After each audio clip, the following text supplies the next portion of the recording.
പാർവതി ഇരിക്കൂ, ഇരിക്കൂ. സാക്ഷാൽ നെല്ല് പാറ്റിയ ചാരായം. ബെഡാ സാബ് ഇതിന്റെ മണം പോലും അടിച്ചിട്ടുണ്ടാവില്ല. ഞാൻ സാബിന്റെ മകൾക്കൊരു വാക്ക് കൊടുത്തിരുന്നു, ഈ പ്രശ്നത്തിനൊരു അന്ത്യം കണ്ടിട്ടേ ശിവരാമൻ ഇനി ഇത് തൊടുവെന്ന്. നമ്മൾ പിരിയാൻ പോവാണ്. അതിനു മുമ്പ് 2 എണ്ണം അടിച്ച് പിരിയണം. അതെന്റെ ഒരു ആഗ്രഹമാണ്. നീ ഇന്നലെ രാത്രി ഇവിടെ എന്താ ചെയ്തത്? ഞാനോ? ഈ വീട് മുഴുവൻ ചികഞ്ഞ് തന്നെ അലങ്കോലാക്കിയില്ലേ? എന്തൊക്കെയാ താൻ ഇവിടുന്ന് മോഷ്ടിച്ചത്? ഞാനോ? ഓ, ഇന്നലെ രാത്രി അത് ഒരു റെയ്ഡായിരുന്നു. റെയ്ഡ്, ഒരു മിന്നൽ റെയ്ഡ്. ഇടി മിന്നൽ ഉള്ളപ്പോ നടത്തുന്ന ഒരു റെയ്ഡ് നടത്താൻ നീ ആര്? പോലീസ്? പോലീസായിരുന്നേ കാണായിരുന്നു. നിങ്ങളെയൊക്കെ തൂക്ക് ചൂണ്ടി മുറിയിലാക്കി കുറ്റിയിട്ടിട്ട് അവന്മാരിവിടെ വെട്ടി നിരത്തുള്ളായിരുന്നു. പക്ഷെ ശിവരാമൻ അങ്ങനല്ല. നിങ്ങൾക്കൊക്കെ ഉല്ലസിക്കാൻ ഡാൻസും പാട്ടും വെച്ച് എന്നിട്ടാ റെയ്ഡ് ചെയ്ത്. ഞാൻ മാത്രമല്ല, എന്നോടൊപ്പം 3-4 കുട്ടികളും ഉണ്ടായിരുന്നു. നിർത്തടാ.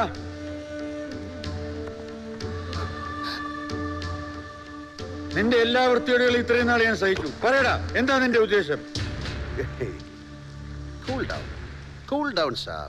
5 മിനിറ്റ്, 5 മിനിറ്റ്സ്. ഒരാളുടെ കണ്ണുകളിലേക്ക് നോക്കിയാൽ അയാൾ ക്രിമിനലാണോ അല്ലയോ എന്ന് അറിയാൻ കഴിയാവുന്ന സാബിനെ പ്രവീൺ താങ്കളുടെ മകളെ ഉപദ്രവിച്ചിരുന്നായി അറിയാൻ കഴിഞ്ഞില്ലേ? പിന്നെ പ്രവീൺ ജീവിച്ചിരിക്കില്ല എന്നതൊരു സത്യമല്ലേ സാബ്? നീ എന്താടാ? ഞാൻ പറയും, സാബ് കൊന്നു എന്ന് ഞാൻ പറഞ്ഞില്ല. അങ്ങനെയാകാം എന്നേ പറഞ്ഞുള്ളൂ. പിന്നെ പാർവതിയുടെ 18ാമത്തെ ജന്മദിനമാണ് അന്ന് ആഘോഷിക്കാനിരുന്നത്. പിറ്റേന്ന് രാവിലെ അവൾ ദലാൽ ആൻഡ് ദലാൽ കമ്പനിയുടെ MD ആയിട്ട് ചാർജ് എടുക്കും. ശരിയല്ലേ? പാർവതി ഇല്ലാതായി കഴിഞ്ഞാൽ ആ സ്ഥാനം സ്വാഭാവികമായും നിങ്ങൾക്കായിരിക്കും കിട്ടുക. 5 കോടി എന്നൊരു നിസ്സാര തുകയിൽ അവൾ കൊല്ലപ്പെട്ടിരുന്നുവെങ്കിൽ ഇന്ന് നിങ്ങളായിരിക്കും ഇവിടുത്തെ MD അല്ലേ?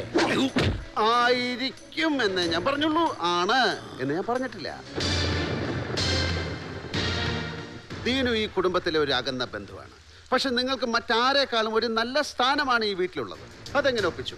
സത്യസന്ധത കൊണ്ടോ അതോ വൃത്തിയായി തരികട കളിക്കാൻ അറിയാവുന്നതുകൊണ്ടോ? നിനക്കിപ്പോ എന്താ അറിയേണ്ടത്? എനിക്കറിയേണ്ട ഒറ്റ കാര്യമേ ഉള്ളൂ. എനിക്ക് തന്നുവെന്ന് അവകാശപ്പെടുന്ന 5 കോടി രൂപ ഈ വീട്ടിൽ തന്നെ ഒളിപ്പിച്ചു വെച്ചത് ആരാണ്? ഈ വീട്ടിലോ? അതെ. ഇന്നലത്തെ റെയ്ഡിൽ ഞങ്ങൾ ഈ വീട്ടിൽ നിന്ന് അത് കണ്ടെത്തി. ചാണ്ടി വരുന്നു.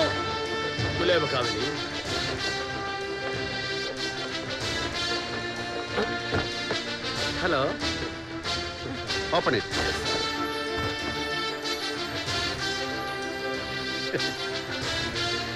ഇപ്പൊ തന്നെ മുഴുവനും എണ്ണിക്കോണം. 5 കോടി തന്നെ ഉണ്ടോന്ന്, അല്ലെങ്കിൽ കാശ് കല്ലാവും. കാരണം സ്വന്തം വീട്ടുകാരെ പോലും വിശ്വസിക്കാൻ പറ്റാത്ത കാലമായത് ഇല്ലയോ? അല്ലയോ മിസ്റ്റർ തോമസ്? തോമസ് ഏട്ടാ, നമ്മുടെ ജോൺ സാമുവൽ ഇപ്പൊ എവിടെ ഉണ്ട്? ഏത് ജോൺ സാമുവൽ? അറിയില്ല. ഇല്ല. അയാളുടെ മകൾ ലിസ അറിയോ? ലിസയോ? ഏത് ലിസ? അറിയില്ല. ഇല്ല. പക്ഷെ ഞാൻ അറിയും. ഇവിടെ ഉള്ള ചിലരും അറിയും. നമ്മുടെ 3 കുട്ടികൾ അവരെ ഇവിടെ എത്തിച്ചിട്ടുണ്ട്.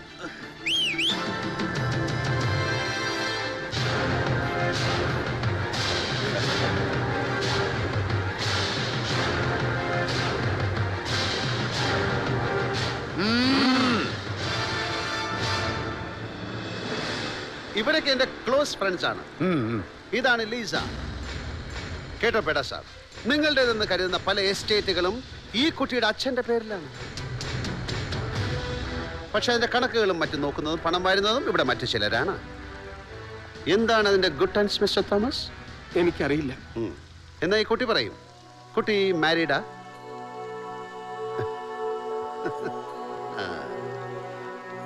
മാരീഡ് പോലെ. നിങ്ങൾക്ക് ഈ വീടുമായിട്ട് എന്താ ബന്ധം? പ്രത്യക്ഷത്തിൽ ഈ വീടുമായിട്ട് യാതൊരു ബന്ധവും ഇവർക്കില്ല. എങ്കിലും എവിടെ ഒരു ആത്മബന്ധം ഈ വീട്ടിലെ ഒരാളുമായിട്ട് ഈ കുട്ടിക്കുണ്ട്. അതാരുമായിട്ടാണ്? എനിക്ക് ആരുമായി ഒരു ബന്ധവുമില്ല. പിന്നെ എന്തിനാണ് നിങ്ങൾ ഇങ്ങോട്ട് വന്നത്? എന്ത് പറഞ്ഞാണ് നിങ്ങൾ ഈ കുട്ടിയെ ഇങ്ങോട്ട് കൂട്ടിക്കൊണ്ടുവന്നത്? ഒരു സിമ്പിൾ നുണ പറഞ്ഞു കൂട്ടിക്കൊണ്ട് വരണമെന്നല്ലേ പറഞ്ഞത്? ഇവനൊരു സിമ്പിൾ നുണ പറഞ്ഞു. ദലാൽ കുടുംബത്തിൽ എല്ലാവരും ബാം ബ്ലാസ്റ്റിൽ കാഞ്ഞു പോയെന്നേ പറഞ്ഞുള്ളൂ. അത് കേട്ടപ്പോഴേ ഈ കുട്ടി ചാടി പുറപ്പെടും. കാരണം ഈ വീട്ടിലെ ഒരാൾ ഈ കുട്ടിയുടെ ഭർത്താവാണ്. ഇദ്ദേഹം മാരീഡ് അല്ല എന്ന് കരുതി നിങ്ങളുടെ ഭർത്താവാകണമെന്നില്ല. പക്ഷെ ഈ ദേഹം മാരീഡ് ആണ് എന്ന് കരുതി നിങ്ങളുടെ ഭർത്താവ് അല്ലാതാകുന്നുമില്ല. പക്ഷേ ഈ ദേഹം ഞാനല്ല. പിന്നെ ആരാണ്? പറയാൻ. നിർത്തടാ.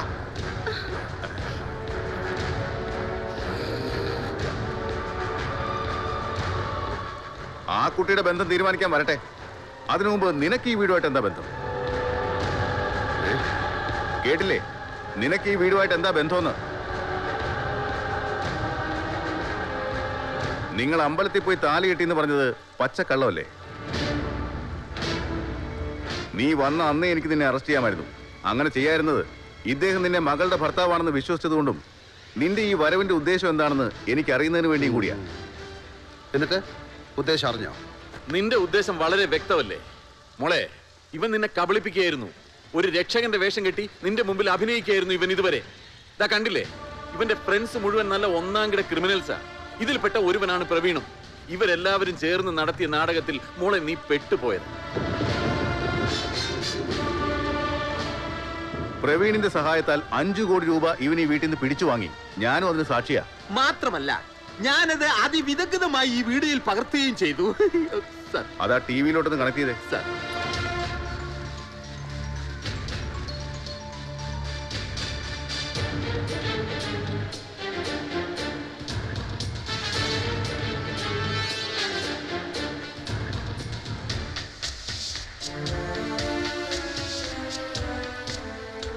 കണ്ടല്ലോ, 5 കോടി രൂപ ഇവൻ കൈപ്പറ്റിയെന്നതിന്റെ ഏറ്റവും വലിയ തെളിവാണിത്. എന്നിട്ട് ആ 5 കോടി ഇപ്പൊ തിരികെ കൊണ്ടുവന്നിട്ട് അതിലും വലിയ പദ്ധതി ഇവൻ പ്ലാൻ ചെയ്തിരിക്കുക.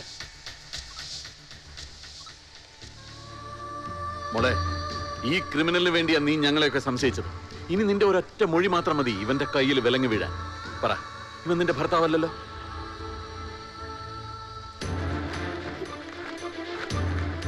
പറ മോളെ, സത്യം തുറന്നു പറ. ശിവരാമൻ നിന്റെ ഭർത്താവാണ്?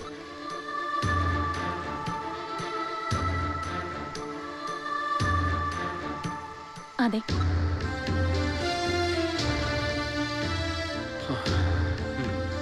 പോലീസിന്റെ മുന്നിൽ സത്യം മറച്ചു വെച്ചിട്ട് കാര്യമില്ല കുട്ടി. ഞങ്ങൾക്ക് ഞങ്ങളുടേതായ ചില മുറകളുണ്ട്. സത്യം ഇവന്റെ വായിന്ന് തന്നെ ഞങ്ങൾ വീഴ്ത്തിക്കോളാം. നിങ്ങൾ കണ്ടു എന്ന് പറയുന്നത് ശരിയാണ്, പക്ഷേ മുഴുവനും കണ്ടിട്ടില്ല. ഈ കാറിന്റെ മറവിൽ കുറച്ചു സമയം ആരും ഇവനെ കണ്ടിട്ടില്ല. കാറിന്റെ അടുത്തെത്തും വരെ ഇടത് കയ്യിലിരുന്ന ഈ പെട്ടി കാറിന്റെ മറവിൽ നിന്ന് പുറത്തു വന്നപ്പോ എങ്ങനെ ഇവന്റെ വലത് കയ്യിലായി? ആ മറവിൽ വെച്ച് ഇവൻ പെട്ടി മാറ്റി. സത്യമല്ലേ തോമസ് ജേക്കബ്? പറയടാ.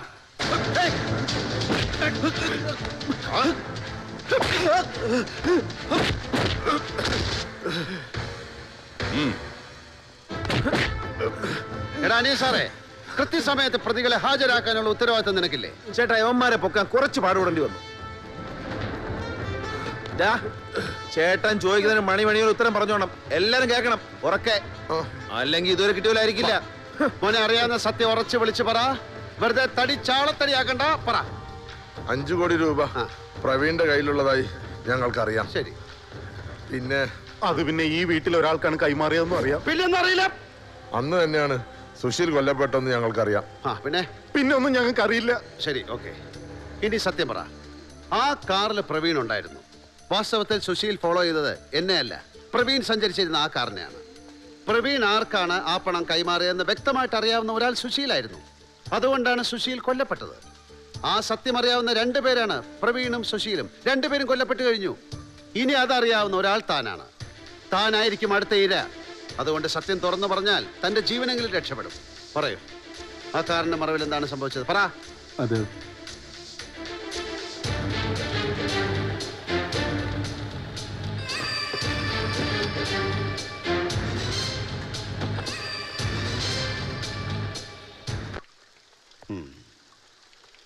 പ്രവീൺ ആർക്ക് വേണ്ടിയാണ് അത് ചെയ്തത്?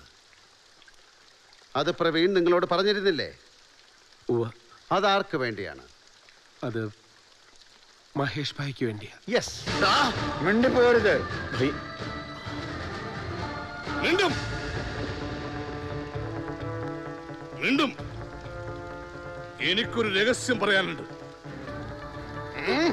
ഒരു പെണ്ണിനെ സംബന്ധിക്കുന്ന രഹസ്യം. പറയൂ. അത് കേട്ട് നിങ്ങളാരും നെറ്റരുത്. നെറ്റരുത്. ആ, ഈ നിൽക്കുന്ന പെണ്ണിനെ കണ്ടോ? കണ്ടു. സാറ് കണ്ടോ? എല്ലാരും കണ്ടോ? അതുപോരാ, സാറ് കണ്ടോ? കണ്ടെന്ന് പറഞ്ഞു. എന്നാ കേട്ടോ, ഇവിടെ ഇങ്ങനെ ഒരു പെണ്ണില്ല. അത് നിങ്ങളുടെയൊക്കെ തോന്നലാണ്. നെറ്റിയില്ലേ, എല്ലാവരും നെറ്റിയില്ലേ? ആ നെട്ടി നെട്ടി. ആ പെണ്ണ് അവിടെ ഇല്ല. പക്ഷെ ദാ ഈ പെണ്ണ് ഇവിടെ ഉണ്ട്. അതൊക്കെ പറയാം. ഈ വീട്ടിലെ ജോലിക്കാരനായ ചിദംബരം എങ്ങനെയാ തമിഴ്നാട്ടിലെ ജമീന്ദാരായത്? അത് ഞാൻ വിളവെടുത്തതാ. ഓ വിളവെടുത്തതാ അല്ലേ? അയ്യോ, കൃഷിയുടെ ഒക്കെ വിളവെടുത്ത് ഞാനായിരുന്നു. പെയിന്റ് കൊള്ളാതിരിക്കാൻ വേണ്ടി തലയൊരു കെട്ട് കെട്ടി അതോടെ എല്ലാവരും ജമീന്ദാർ തന്നെ വിളിച്ചു. അപ്പൊ ഞാൻ 2 വിളവെടുത്ത് 2 കല്യാണം കഴിച്ചേ. പക്ഷെ ഒറ്റ പൈസ ഞാൻ ഇസ്കിട്ടില്ല. കണക്കും പണം കൃത്യമായിട്ട് ഈ മാഡത്തിനെ ഏൽപ്പിക്കും. അപ്പൊ ഈ മാഡത്തിനെ അറിയാം. ഇതാരാ മോളെന്നറിയോ? ആരാ മോള്? ജോൺ സാമുവലിന്റെ മോള്. ജോൺ സാമുവലിന്റെ മോൾ ലിസയും ഈ വീടും തമ്മിൽ എന്താ ബന്ധം? അതാർക്കറിയില്ല. പക്ഷെ മഹേഷ് ഭായിയുടെ ഭാര്യയാണെന്നുള്ള വിവരം എനിക്ക് പോലും അറിയില്ല.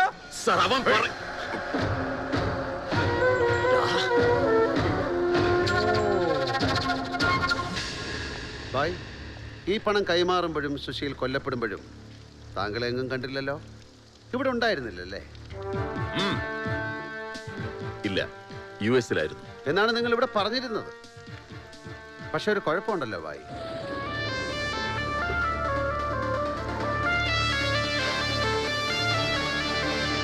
ഇത് നിങ്ങളുടെ പാസ്പോർട്ടാണ്. ഈ സായിപ്പന്മാർക്കൊരു കുഴപ്പമുണ്ട്. അമേരിക്കയിലേക്ക് ചെല്ലുമ്പോഴും തിരിച്ചു പോരുമ്പോഴും ഇതിനകത്തൊരു സീൽ വെക്കും, ഇമിഗ്രേഷൻ സീൽ. അങ്ങനെ ഒരു സീൽ ഇതിൽ കാണാനില്ലല്ലോ ബായ്. ഇന്നലത്തെ തിരച്ചിലിൽ കിട്ടിയതാണ് സാർ. ഇല്ല, അതില്ല. ഇത് സീലില്ലല്ലോ മഹേഷേ. അമേരിക്കയിലാണെന്ന് വരുത്തി തീർത്തിട്ട് നിങ്ങൾ ഇവിടെ എന്ത് ചെയ്യുകയായിരുന്നു? പറയണ്ട, വേണ്ട. പക്ഷെ അറിയാവുന്ന ചിലർ ഇവിടെ ഉണ്ട്. അവർ പറയും. തോമസേ, കാലിൽ എത്ര വിരലാണ്? 4 അതോ 4? 4 ഉള്ളൂ. അതെ. സുശീൽ കൊല്ലപ്പെട്ട സ്ഥലത്ത് നിന്നും തോമസിന്റെ ഫുട് പ്രിന്റ്സ് എനിക്ക് കിട്ടിയിട്ടുണ്ട്. അതെങ്ങനെ അവിടെ വന്നു? അതിന്റെ എല്ലാ തെളിവുകളും എന്റെ കയ്യിലുണ്ട്. പറ തോമസേ, അതോ പോലീസിനെ കൊണ്ട് പറയിക്കണോ? പണം പ്രവീണിന് കൈമാറിയ ശേഷവും നിങ്ങൾ അയാളെ പിന്തുടരുകയായിരുന്നു. അതെന്തിനു വേണ്ടിയായിരുന്നു? അത് പണം ആർക്കാണ് കൈമാറുന്നതെന്ന് അറിയാൻ വേണ്ടിയായിരുന്നു. സുശീലും എന്നെ പിന്തുടരുന്നുണ്ടായിരുന്നു. എന്നിട്ട് പണം മഹേഷ് ഭായിക്ക് കൈമാറുന്നത് കണ്ട ഉടനെ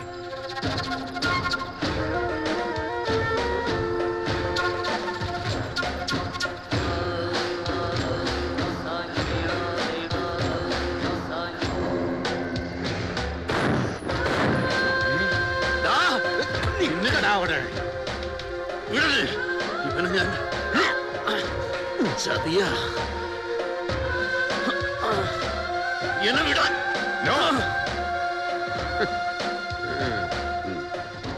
മഹേഷ് ഭായ് അമേരിക്കയിലേക്ക് പോയിട്ടില്ല എന്ന് നിങ്ങൾക്ക് വ്യക്തമായിട്ട് അറിയാമായിരുന്നു അല്ലേ?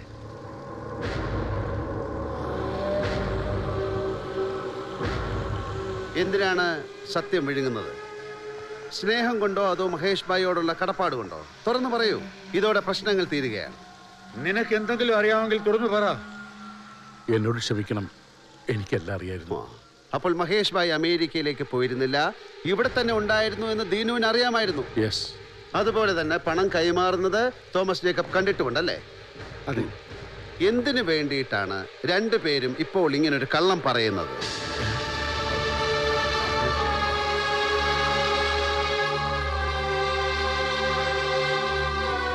മഹേഷിന്റെ തലയിൽ കുറ്റം കെട്ടിവെച്ച് തൽക്കാലം രക്ഷപ്പെടാമെന്ന് വിചാരിച്ചല്ലേ? അനാവശ്യം പറയരുത്.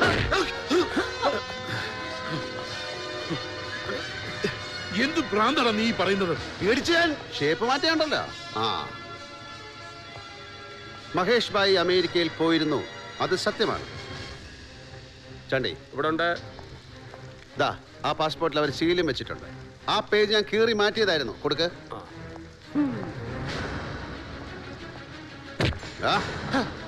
അമേരിക്കയിൽ ഉണ്ടായിരുന്ന മഹേഷിനെ ഇവൻ ഇവിടെ കണ്ടു. എങ്ങനെ? പാർവതിയെ അപകടപ്പെടുത്തി ആ കുറ്റം മഹേഷിന്റെ തലയിൽ കെട്ടിവെച്ചിട്ട് ഇവിടുത്തെ MD ആകാനായിരുന്നു ഇവന്റെ ശ്രമം. അതിനുവേണ്ടി എല്ലാ കുറ്റങ്ങളും മഹേഷ് ചെയ്യിച്ചതാണെന്ന് ഇവൻ വരുത്തി തീർത്തു. ഈ സ്ത്രീയെ മഹേഷിന്റെ ഭാര്യയാണെന്ന് വരെ ഇവൻ പറഞ്ഞു വരുത്തി. ഈ കുടുംബത്തെ മുഴുവൻ ചതിച്ചവനാണ് നിന്റെ ഈ രഹസ്യ ഭർത്താവ്. ഇവനെ രക്ഷിക്കാൻ വേണ്ടി നീ എത്ര കള്ളം പറഞ്ഞാലും സാധിക്കില്ല. കാരണം സത്യം ഈശ്വരനാണ്. അതിനെ മറവ് ചെയ്യാൻ ആർക്കും സാധിക്കില്ലോ.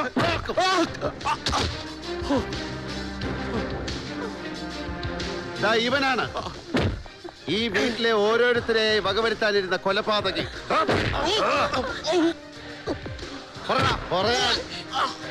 പറയടാ.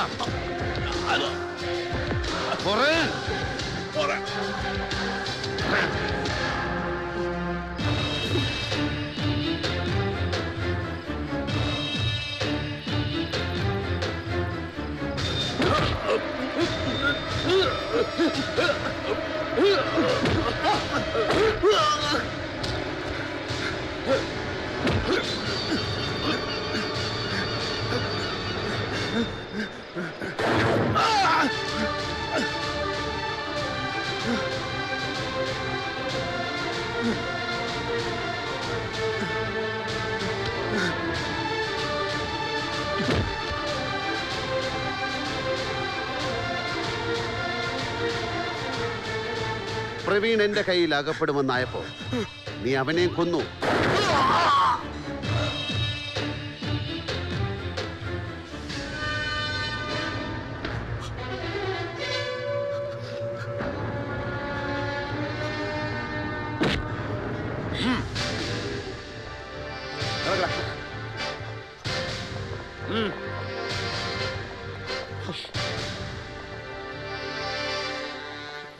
കർത്താവേ,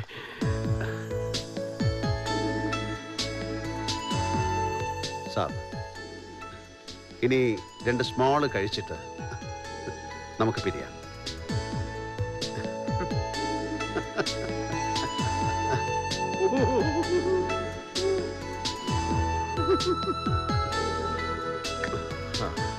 വലിയൊരു അപകടത്തിൽ നിന്നാണ് ശിവരാമൻ എന്നെയും ഈ കുടുംബത്തെയും രക്ഷിച്ചത്.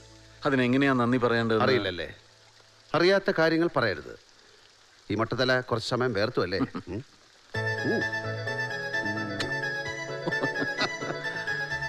സാബ്, എന്റെ മകളുടെ ഭർത്താവായിട്ടാണ് ഞാൻ ശിവരാമനെ പരിചയപ്പെട്ടതും ഇഷ്ടപ്പെട്ടതും. ഇനി അങ്ങനെയല്ലെന്ന് പറയരുത്. സാബ് അത് മാത്രം എന്നോട് പറയരുത്. അങ്ങനെ ഒരു ജീവിതം എനിക്കുണ്ടാവില്ല. എന്നെ കാത്തൊരാൾ വീട്ടിലിരിപ്പുണ്ട്. ഞാനും അയാളും തമ്മിൽ വേർപിരിയാനാവാത്ത ബന്ധമാണുള്ളത്. ഇനിയുള്ള ജീവിതവും അയാളോടൊപ്പം തന്നെയാണ്. പാർവതി, എനിക്ക് പാർവതിയോടൊരു നന്ദി പറയാനുണ്ട്. എപ്പോഴോ നഷ്ടപ്പെട്ടു പോയ ജീവിതത്തിന്റെ ബാക്കി പത്രം പോലെ കുറെ നല്ല നിമിഷങ്ങൾ പാർവതി എനിക്ക് തന്നു. Thank you. Thank you very much. Hello, വാ, ഇനിയെങ്കിലും നമുക്ക് നമ്മുടെ ഷാപ്പ് ഒന്ന് നോക്കി നടത്താം. അയ്യോ, സാർ ഷാപ്പൊന്നും നടത്തേണ്ട ആളല്ല. സാർ ഒരു ജഡ്ജി ആവണമെന്നാ ഞങ്ങളുടെ തീരുമാനം. സാർ, ആ കൊച്ച് ചാണ്ടി, സാർ ചാണ്ടി വന്ന് വണ്ടി എടുക്ക. ശിവ, തെറ്റിദ്ധരിക്കരുത്. ഇനി ആ സൈഡ് കാർ വണ്ടി ഓടിക്കാൻ ഞാനില്ല. ദേ, എനിക്ക് വേറൊരു സൈഡ് കാർ വണ്ടി കിട്ടി. ആയിക്കോട്ടെ. ആരൊക്കെ ഉപേക്ഷിച്ചാലും എന്നെ വിട്ടുപോകാത്ത ഒരാളുണ്ട്. ചാണ്ടി, இந்த சைட் காரை நல்லா பாத்துருங்க. மீனாட்சியம்மா, வாழ்த்துக்கள். അയ്യോ,